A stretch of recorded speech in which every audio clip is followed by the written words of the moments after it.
Vriende, ek en jy noem onsself Christene. Dit is vir ons 'n eretitel, 'n naam om op trots te wees.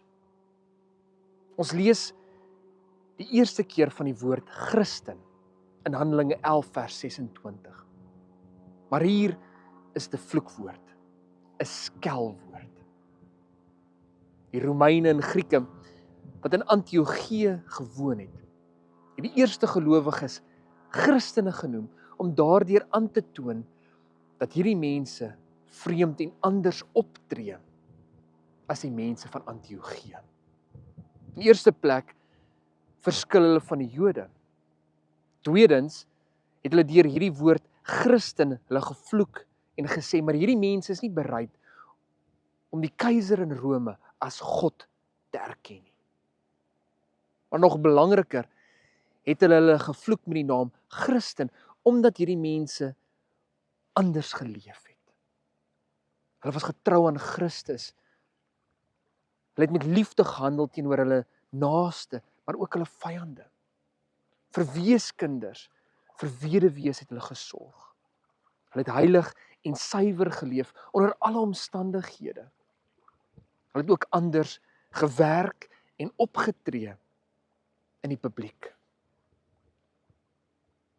Hulle was aanvanklik gevloek met die naam Christen, maar hierdie vroeë Christen gemeenskap het hierdie woord geëien as hulle eie. En hulle het as ware die volgelinge van die gesalfde Christus geword. In hierdie woord Christen het hulle hul krag en hulle hoop gevind. So noem ek en jy ook vandag nog onsself Christene. Maar ons moet verstaan en besef dat die woord Christen ook 'n stuk verantwoordelikheid meebring. Ons kan onsself nie net Christen noem en dan presies op dieselfde wyse optree, leef, dink en glo as die mense om ons nie. Die woord Christen moet ons outomaties onderskei. Ons moet anders dink, anders praat, anders optree.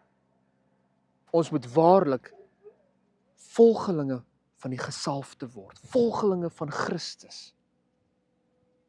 Lewe ons op die wyse en kan mense werklik sien dat ons Christene is wat anders optree, kan ons ook 'n verskil bring en 'n getuienis lewer teenoor ieder en elkeen wat ons pad kruis. Amen.